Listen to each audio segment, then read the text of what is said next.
Alien ہیں جو کہ بلا شبہ ایک قابل ستائش کاوش ہے۔ اس وقت ہمارے ہاں ہر 9 خواتین میں سے ایک بریسٹ کینسر میں مبتلا ہو جاتی ہے۔ گزشتہ 15 سالوں کے دوران اس حوالے سے شعور اور آگاہی پھیلانے کے لیے مہم چلائی جا رہی ہے۔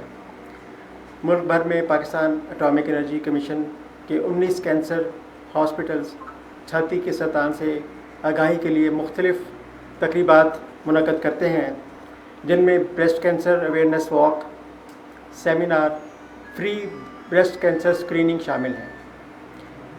ایشیائی ممالک میں پاکستان چھاتی کے کینسر کے حوالے سے سر فہرست ہے، اور اس کی سب سے بڑی وجہ دیر سے تشخیص ہے، کیونکہ آج بھی پاکستان میں عورت کی طرف سے بریسٹ کینسر پر بات کرنے کو مایوس سمجھا جاتا ہے، اور خواتین کو اگر کسی گلٹی تکلیف یا علامت کا پتہ بھی ہو تو وہ اس سلسلے میں اپنے خاندان یا شوہر سے بات کرنے سے ہچکچاتی ہے۔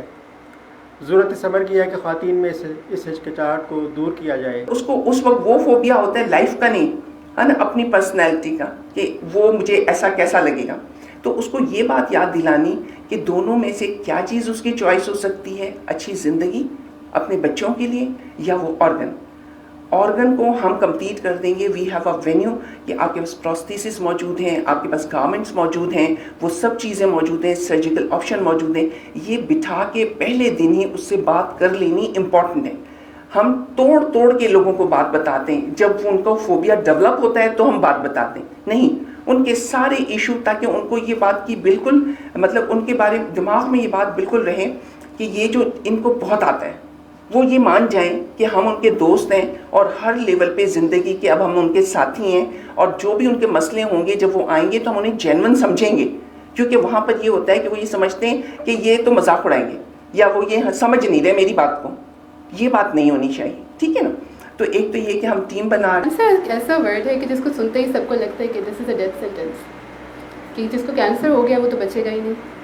اور بریسٹ کینسر جتنا کامن ہے، جو شاید ہر کسی کی فیملی میں کسی نہ کسی کو ہوا ہوگا، کوئی فیملی فرینڈس میں، کسی بھی جاننے والے میں، یہ اتنا کامن ہو چکا ہے، اس کے بارے میں پھر بھی اتنی اویئرنیس نہیں ہے جتنی ہونی چاہیے۔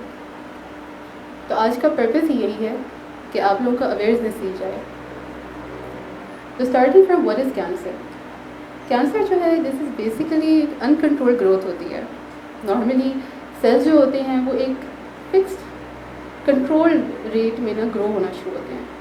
جیسے آپ دیکھ سکتے ہیں ایک سیل سے 1 پھر 2 ایک کنٹرول ریٹ پہ جاتے ہیں۔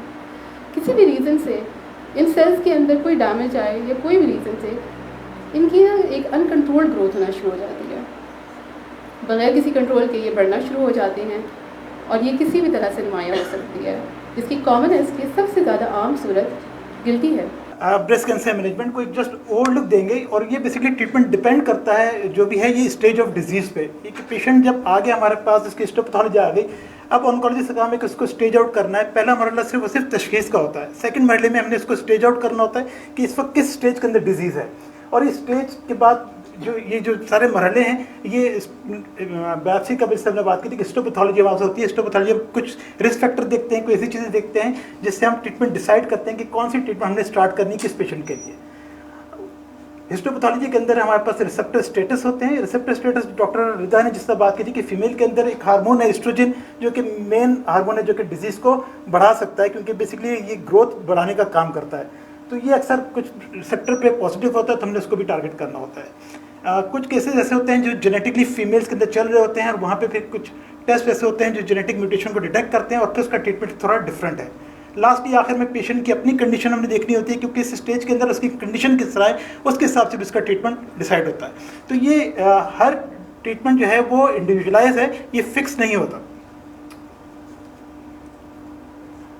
جو ٹریٹمنٹ موڈیلٹیز ہمارے پاس اس وقت اویلیبل ہیں وہ یہ 4 براڈ کیٹیگریز میں ہم اس کو ڈیوائڈ کرتے ہیں: surgery, chemo therapy, radiation therapy, hormone therapy, اور یا ٹارگیٹڈ تھراپی، ہم اس کو بعد بات کریں گے۔ اس طرح سے تو یہ سب سے جو ہماری کمیونٹی میں بھی، اور یہ سب سے بڑا فیکٹر ہے، وہ آتا ہے کاسٹ آف ٹریٹمنٹ کا۔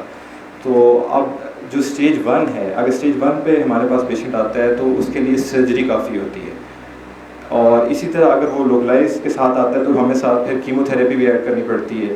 اور یا پھر ساتھ ہمیں ہارمونل تھراپی ایڈ کرنی پڑتی ہے، تو اسی طرح وہ کاسٹ بڑھتی جاتی ہے.